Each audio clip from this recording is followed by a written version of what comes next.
I think we're ready to go. Sorry about that, folks. Okay, so my name is Paul Kelly, for those of you who don't know me, and I work at the Toronto Video Atlas of Surgery. And today I'm going to share a piece we made recently. Instead of an annual demo reel, we decided to make an animation short. And this was based on the opening credits to the TV show Westworld from HBO. I don't know if you guys have seen that yet, but I just found that opening credits to be just really beautiful and amazing. There's a lot of anatomy. So we decided to make our own rendition of it, and I'll show that now.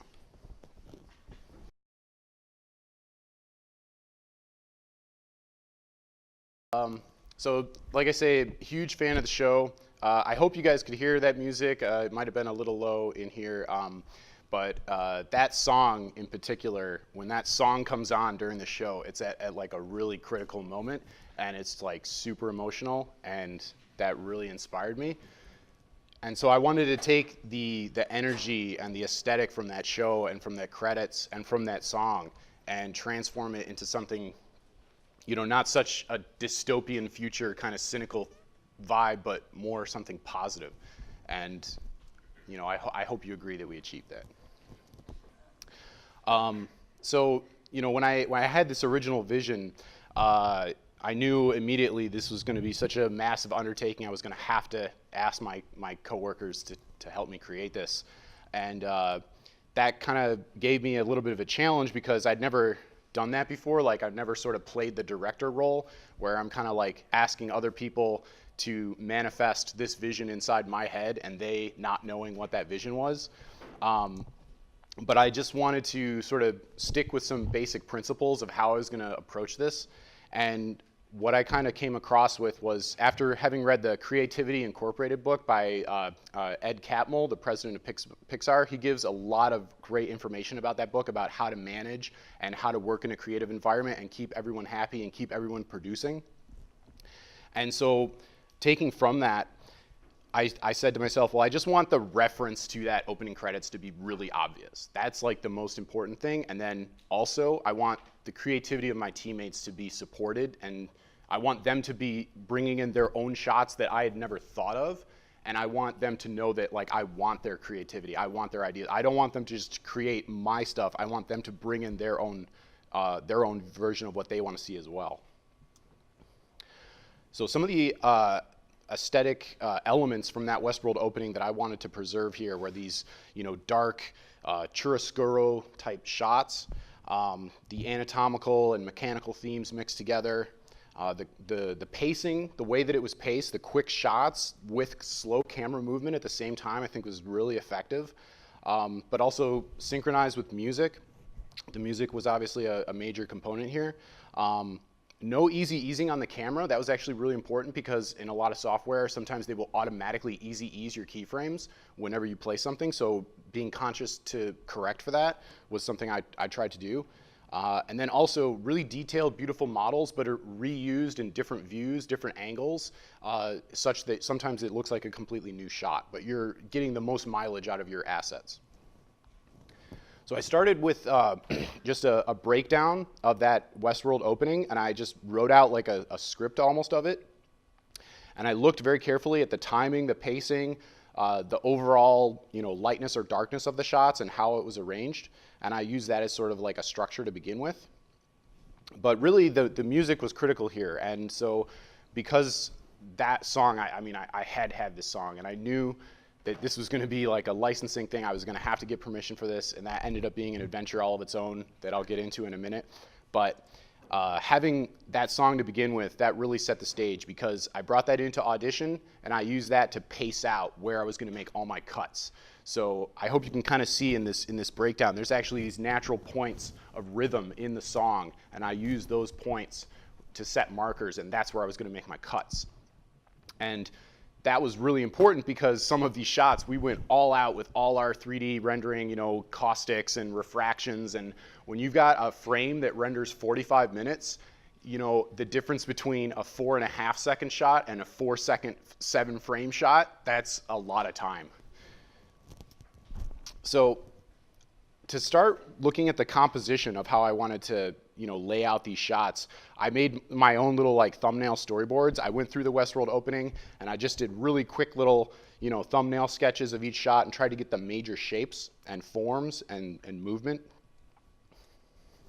And so this was the first draft that I came up with. I just did this all, on my own with like play blasts and just try to get like a very rough kind of working, proof of concept to show my colleagues and also let them know how serious I was about this, how much I wanted to push for this, but then also, leave a lot of room for improvement, which I think ended up being the case in the final one. I mean, it's way better, not only than that first version, but it's way better than what I could have done on my own.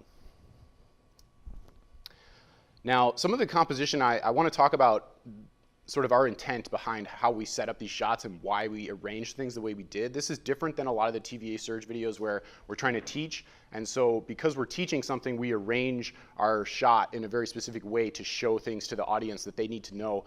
But that didn't have to be the case here where we're going after this aesthetic sort of like, we're looking for a look and feel here that isn't trying to teach. We're trying to, just engage people's emotions.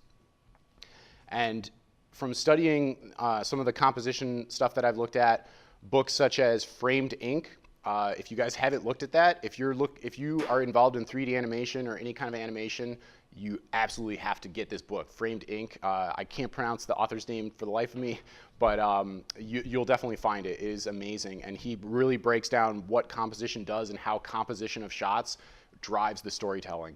So one of the things I tried to do in some of the early establishing shots was use a lot of horizontal composition and movement because that sort of sets the stage. It kind of presents this sense of calm, and that was something that I also wanted to carry through because we're talking about surgery. We want to give the audience a sense of calm that like everything's going to be okay. Circular composition, also that works really well when you think of mandalas, cycling, the cycles of life, the cycle of organ renewal and transplantation. That was a huge theme here. So that made sense to bring in these circular movements, circular forms. Also repeating forms. Again, that kind of comes back to this idea of stability. You're reassuring the audience. You're giving them something to anchor onto. You can zoom in very close on a structure. If you keep showing it over and over, they know what it is. In the Westworld opening, they have this reflection of an eye. You might not catch it the first time, but after the third or fourth time they've shown that shot, you're like, oh, it's an eye. Same thing with the liver. We tried to show that multiple times where we're having shadows on other forms move across of it, move across it. That also is, getting the most out of your models. And then diagonals, I think that's probably composition 101 in BMC. We all learn about the power of diagonals to direct the viewer's eye. Here we try to also use that in terms of kind of creating this uplifting feeling. The direction of which a lot of the lines and movements, it was kind of meant to be uplifting and optimistic. So I want to talk a little bit about the modeling challenges I personally faced in this because, not because I want to say like, look, this is how you can do it, but I want to know if anyone has tried to tackle similar modeling challenges to this and they have a better way, please let me know because I feel like I didn't do this like the most efficient way. So I'll start with the kidney calluses. These were, kind of intense, but it really helps to start off with some 3D reconstructions from software that looks at, CT scans or medical imaging and then can create 3D models for you.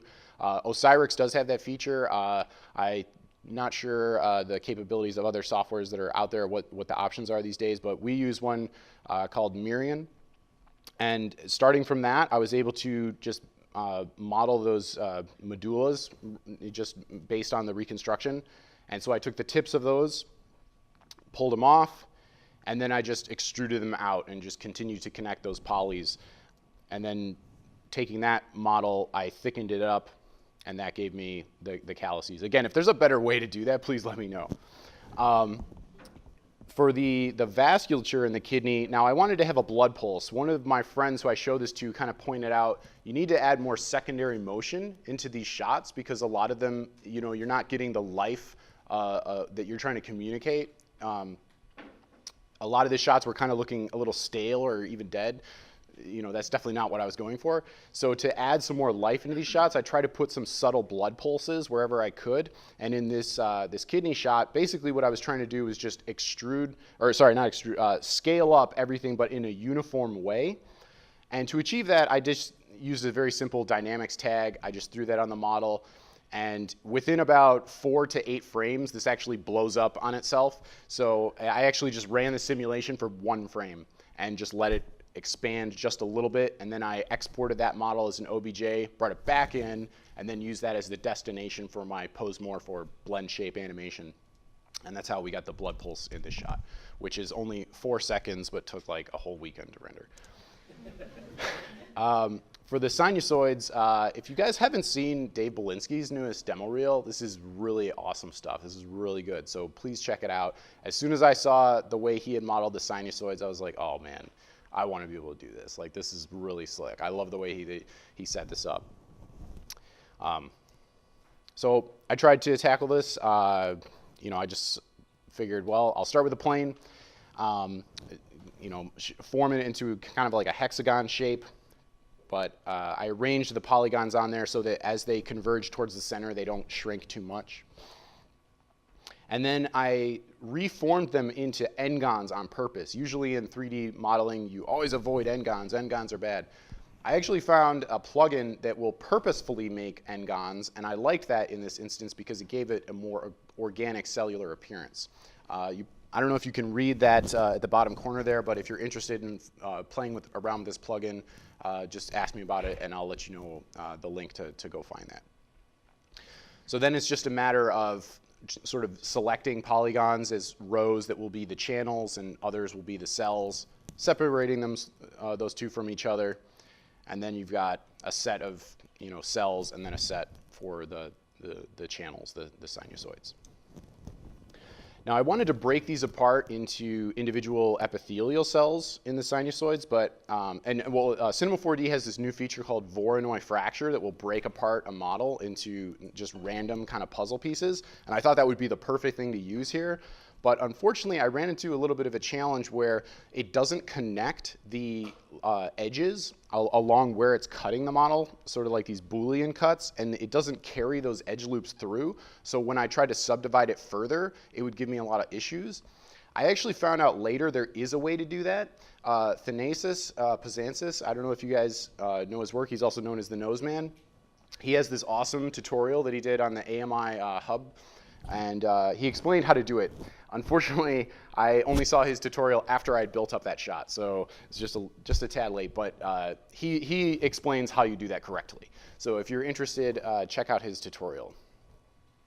And then just lastly, to set up I wanted to have a look of those sinusoids that would be very recognizable as sinusoids. So to do that, I did some fenestrations in there, and that was all built in the shader. That was just done in like the bump map and the color channel. And so here's the final result of that. So I'll talk a little bit about the texturing and sculpting. If folks are not aware of Alexei Kaspersky, I hope I pronounced that correctly. He works, I think he has his own studio now, Newt Studios, I believe it is. He was working at Radius for a bit. He also won the CG Society competition they had where he had like, I think, a HIV virus. His work is just absolutely stunning. It's beautiful. His use of color is out of this world. So if you're not familiar, please check out his site, look at his work. And this was the first piece I ever saw of his that just blew my mind. It's like a cadaver specimen that he modeled completely in ZBrush. This is all done in ZBrush. And I would love to get this level. I wanted so bad to get some models to this level or close to it for our demo reel, but it just became an issue of time. However, we were able to play around with a little sculpting here and there to add some details, and also UV mapping, that adds a lot too, being able to just put some blood splatters on things. So not everything is procedural. And also just getting the most out of your models by your 3D fundamentals, good lighting, good modeling, and good texturing. So this was the first draft of the OR scene, and this is where Joy took it. So this is all just done in the shaders, just good modeling. I think the only thing UV mapped in this scene is the CT image on the screen in the back and the light fixtures, but everything else is just procedural shaders and good modeling and good lighting. So some of the lessons we learned, first off, I have to say, when I looked at the references that the Westworld team put up for what they were looking at and what they developed, it was a lot different than what we have as medical illustrators. I think our focus is always accuracy. That's what we're always looking for in reference, is what's the most accurate way to depict this. It didn't seem like they were really going for accuracy in the terms of like this branches off here. It was more the look and feel of things. And that, I think, is something I would like to pay a lot more attention to in future projects, and I would recommend people to think about as well. Is, you know, there's like a synesthesia about these images. There's almost a smell to them, right? There's a sound that I think makes a huge difference when you're trying to build a world to bring people into. And of course, the music, this was absolutely critical. From the outset, I knew we were going to have to work with record labels and the band to get the permission to use this, but I was determined to do it. And if you guys have ever had issues or trepidation about doing licensing and contracting, license some stuff yourself. It's actually really helpful to go to people who do license agreements all day, all the time, and they will, just in that interaction, they will teach you how to write licenses and how to use that language, because that's what they do all day. And so when I talked to these the band people, the record label, they were really cool, really straightforward, just like, here's the deal, this is how it is, this is the price, there you go, bam, bam, bam. It was pretty efficient, and they taught me a lot about negotiating and how to just work through that whole process. Now, one thing we missed and we didn't find out until we got halfway through this process is, in order to use music, you have to get what's called a performance license. And that means you have to go through one of these organizations. ASCAP is the biggest one, but they're essentially a union for musicians. And so you have to get a performance license through them before your license from the record label and before your permission from the band even mean anything. Now, also for the success on this piece, the way that the work was divided up, I'm pretty happy with the way this turned out, because as you can see here, it's pretty evenly divided between the three of us, but I did want to communicate to my team members very early on, like, look, I'm gonna do this, this is gonna happen, and I didn't want them to think like I was just asking them to come in and just build this for me. I wanted them to know that I was willing to take on the lion's share of the work if I had to, and I think that's absolutely critical. If you're asking other people to help you, you've got to be the one to kind of like, take the lead and put in the most time if need be, right? But I also wanted them to be invited to bring in their own ideas too. So to find that balance, what I would do is I would look at shots that kind of felt like they were going too long, or parts that felt like they weren't timed well, and I would just put in the screens like this in the draft or in the working reel. And I would just say, like, look, we need a new shot here. Here's kind of the relative, the vague topic. Anything you can think of. This is how long it should be. What do you guys got? What do you want to do here? And I think that really helped to kind of like keep them engaged and make them feel like I wanted their ideas. I didn't just want them to just, produce, things that I was telling them to make. And of course, experimentation. That's of course critical. I mean, some of the most beautiful shots in this piece. Like I couldn't believe, like, oh, that makes so much sense. This shot here with the liver coming up out of the ice, it mirrors perfectly a shot from the Westworld opening, and I can't believe I didn't think of that. But Joy came up with that. She rendered the whole thing, and it looks beautiful. It's probably like the best shot from the whole thing, and I wouldn't have even thought to do that. If I hadn't opened this up and brought in, my teammates to help me. So it's that, collective creativity all working together. Sometimes you get just like the best ideas that way.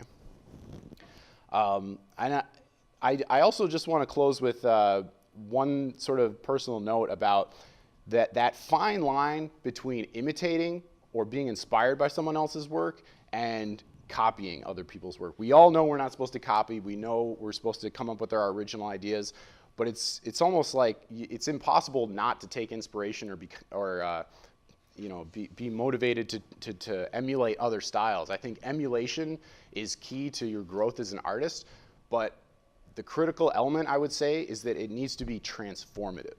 It has to be a new piece that stands on its own as an original thing. And that's what separates something from being inspired versus, just copying someone else's work, because we don't want to do that. So that's my presentation. Thank you all so much for listening, and have a great day at the rest of UnCon.